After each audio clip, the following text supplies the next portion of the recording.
I was so fed up with watching Max Verstappen win everything in 2023. Every weekend, we'd roll up and it would be Max Verstappen wins the skibbity toilet rock.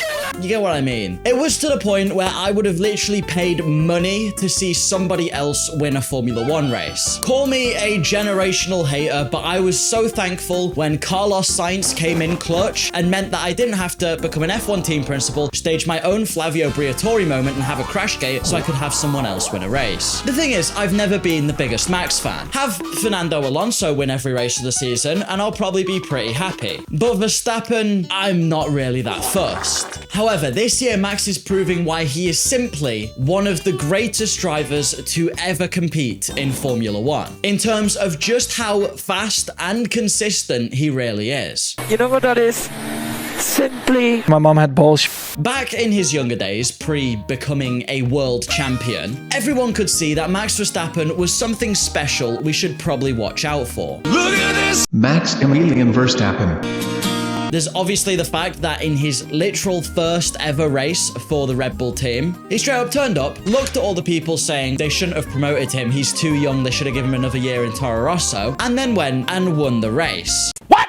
And to all those people saying, but Max only won because the Mercedes crashed. Number one, to finish first you have to finish. Number two, he fought off the Ferrari of the very experienced world champion Kimi Räikkönen right until the end of that race. And number three, you probably eat the worms in your garden. The fact of the matter was that in those days, even though Mercedes were dominating, you could never really write off Max Verstappen for a win here and there. Like, sure, Mercedes had the best car because, I mean, their engine was just a level above everyone else's. Even some years, Ferrari looked a lot better than Red Bull too. But despite the energy drink being powered by the very unreliable French engine for most of the turbo hybrid era, Max and Red Bull were always there or thereabouts. They were always lurking at the top of the grid, hoping for something to happen. If you made any kind of mistake, Max Verstappen was going to be one of the drivers to pick up the pieces. However, we probably need to talk about more where Max really began to step up in terms of the championship. And of course, that means we're going to be talking about 2021.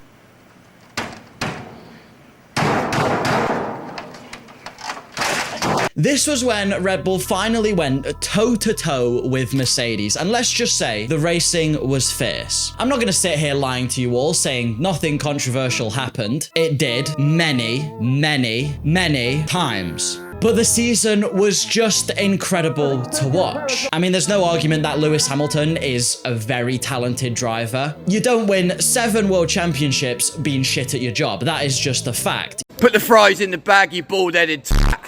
I've had enough of this, how dare you? You have to have the qualities of some of the best champions out there. But for Max to be winning the amount he did, for Max to have the points advantage for most of that season, whether you argue the Mercedes or the Red Bull was the faster car, and for Max to be going wheel to wheel with someone coming off the back of 6 world championships, That is bloody lovely. you have to admit, no matter who you were watching, no matter what side of all these controversies you're on, it was a top tier performance from Max Verstappen. And while of course the F1 community is never going to be united on whether Max or Latifi or Lewis deserved that championship that year, That's why he's the GOAT!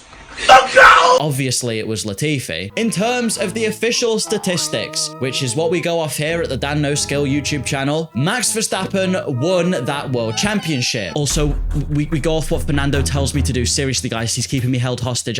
I don't know how much longer I can last. Shit, he's let's keep talking Max Verstappen. Also, Fernando Alonso is the best driver ever, and no one can ever argue otherwise. He is the greatest, and this is my own opinion. I am not being held hostage. So in 2022, Max did have some sort of rivalry for this championship. Definitely not as much as he did in 21, because thankfully his rivals for that year decided to throw away as many points as possible. I'm guessing their strategy teams were just really big fans of the Red Bull energy drink, or the Red Bull F1 team, or turned up to work hungover. I don't know. It was the classic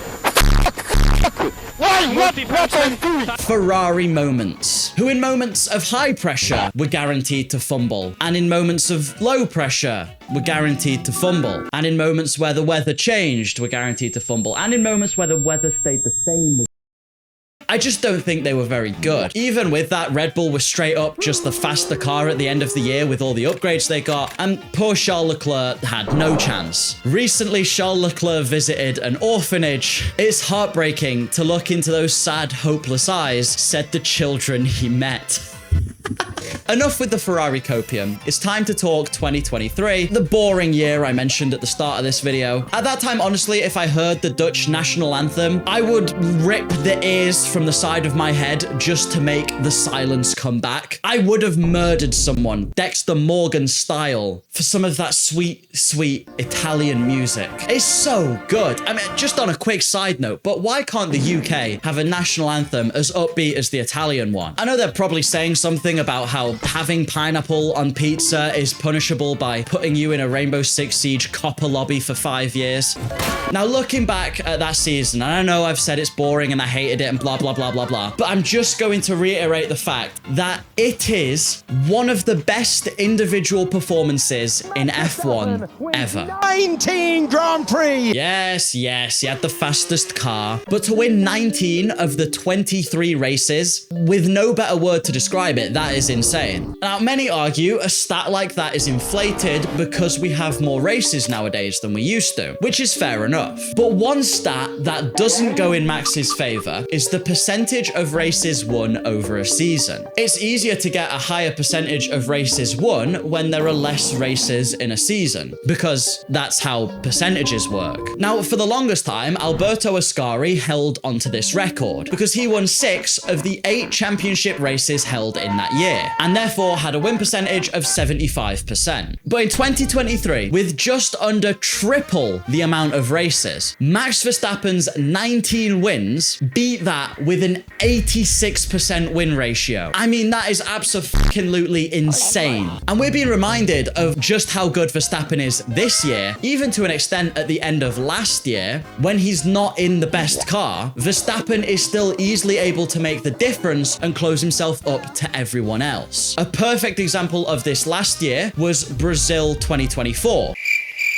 Where Max in the rain seemed to lock in on a different level. Maybe he turned off the Family Guy clips on his steering wheel to help lock in more, or maybe he turned them on. I mean, we are in a generation where you have to put something on your second screen to pay attention to anything. I'm probably on your second screen whilst you're playing OG Fortnite or making Darth Vader say swear words. Freaking fucking... What? I'm getting on a tangent here. Anyway, in Brazil 2024, Max's wet drive was just one of the best we've ever seen, from 17th to 1st, when the McLaren, let's be honest, was clearly the fastest car. However, how does he do it? Why is Max so much better? Well, just quickly, if you are a Max Verstappen fan, you can get official Max Verstappen merchandise or any merchandise of any F1 team with a 10% discount if you use code DanNoSkill10 at the checkout of V12 RS. Their stuff truly is high quality. This is something they sent me and I love it. I mean, it's a great little Charles Leclerc hat. And obviously, if you use that code, you're helping give back to the channel because I receive a percentage of your purchase. Before I get on with the rest of my F1 yap, Lance Storrell. I'm about to do my favorite activity of the week. Thank the channel members. Thank you guys so much for your support. It really does mean a lot. You guys are absolute legends. Thank you. And now you've hit the subscribe button. Please hit the subscribe button. The funny number going up makes me feel happy. Let's talk about how fast Max Verstappen is and how he does that. Some might say it's purely talent. The salty ones of you out there, Team LH, will go, it's just the car being designed around him. And I'm not going to deny that the car is probably better suited to him than anyone else. Most likely it is. But it's still got to be raced against other Formula One cars who are potentially faster. And I think there are many reasons that point to Max just being an incredibly talented driver. Firstly, there's his upbringing.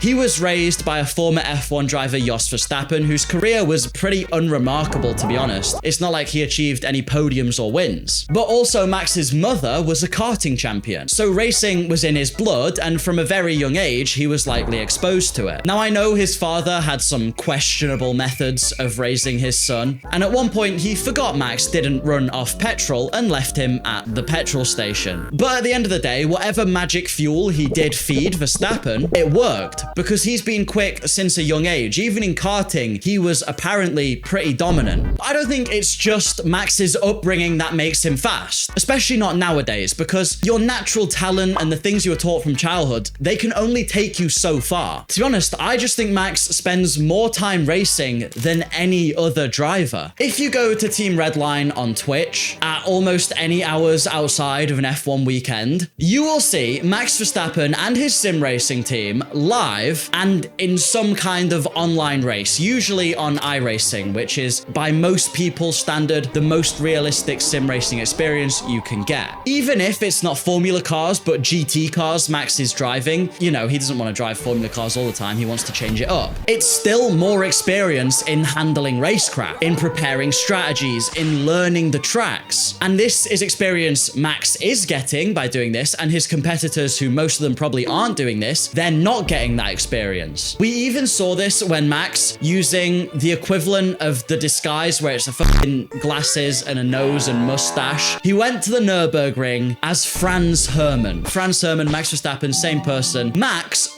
broke the lap record of the category of car he was driving by 2 seconds in 3 laps. Now, 2 seconds over the Nürburgring distance, it's not the same as 2 seconds on a normal track because the lap is so long, but it's still very impressive. The previous holder of the record even went on Twitter to cope.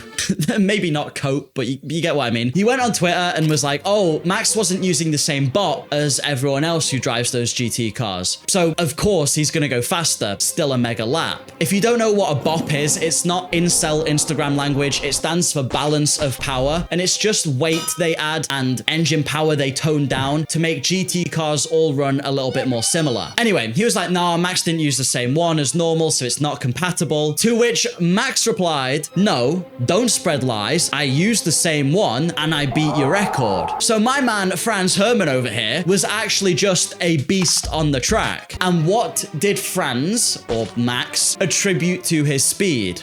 His practice around the Nürburgring in sim racing. So now we go back to Formula 1. McLaren have a car capable of being 20 seconds further up the grid than everyone else. Don't get me wrong, I don't think the McLaren of this year is quite as dominant as the Red Bull of 2023, but it's not a million miles off being the clear best. It's just right now, Van Strappen is making the difference. My mom had balls. Lovely. Baldo Norris. You know this guy. He sometimes says funny stuff like, it's broken. It's breaking! Lando has been finding 2025 really tough. He was the championship favourite going into this year, but currently he's behind his teammate Oscar Piastri in the championship and has Max Verstappen in third, breathing down his neck for second place. In Japan, Lando and Oscar were both out-qualified by Max, which allowed Verstappen to defend against them for the entire race and take home the win. And neither, especially not Lando, got past. In Saudi Arabia, Max got pole. And then, actually, if I have an opinion on this incident, I'm going to get shot into space by Mohammed Ben Salem. Fuck it. Max ran a bit deep and got a penalty. But I agreed with you, FIA. Oh, Ben, why'd you shoot me into space? What a knobhead. In Miami, Max took pole, but the McLarens had the pace and overtook him later in the race. And this was probably one of the McLaren's most dominant performances because they were 20 seconds up the road by the end of the race. But again, they had the fastest car and Max took pole. Also, whilst Lando was trying to overtake Max, it took him ages. It was clear Verstappen was bullying Lando to the point where I think Norris might have actually started crying a little bit in his helmet. And then there is Imola, the last race of me currently recording. He sent the literal move of the century on Oscar.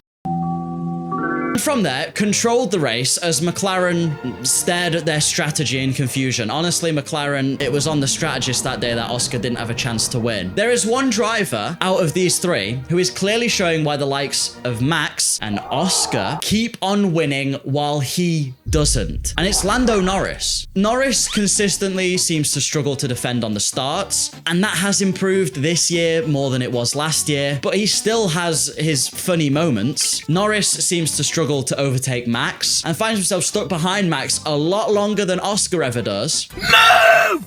Move! Lando is also struggling in qualifying more than Oscar, with Oscar having 3 poles and Max having 3 pole positions, whereas Lando has only taken 1 the season opener in Australia. With Red Bull being closer to McLaren in qualifying and McLaren having a bit more of an advantage in the race, this is where Lando needs to step up to get the pole positions every time, because once you have that clear air, it's really going to help you have some good running. That's how Max has been getting ahead of the McLarens early and winning races, because his tires have been kept in the window longer. Norris's current just not quite on it form is showing why even with the best car, the driver does make the difference. In a year like 2025, it's comparable to 2023. Maybe Lando and Oscar should be winning everything like Max was, and even Perez won a few races, but they aren't. Don't get me wrong, this isn't Oscar slander. I think he's doing a great job, and Max clearly is closer than anyone was in 2023. That would be stupid of me to not say. But in a lot of the races, he's really looked like he's had a lot more pace and more balls to just go up and fight Max Verstappen, whereas Lando hasn't. In Imola, Oscar did just straight up get unlucky with the strategy and the VSC and the safety cars. He drove a pretty perfect race other than that, and his pace was clearly very fast. Whereas Max got incredibly lucky in Imola, and so did Lando to finish ahead of Oscar with fresh tires. But Lando is making Max look very, very good by being under so much pressure from a driver who, if we go off the constructor standings, is in the 3rd fastest car. And it's definitely not always the 2nd fastest on most weekends. So if you did enjoy this deep dive into Max Verstappen and why he's on such good form at the moment, and you want to see more silliness into 2025, please again consider subscribing. Thanks again as well to my channel members. You guys are amazing. I really do appreciate the support. It helps keep the channel going. Have a lovely rest of your day. Why don't you consider watching this video next, and goodbye.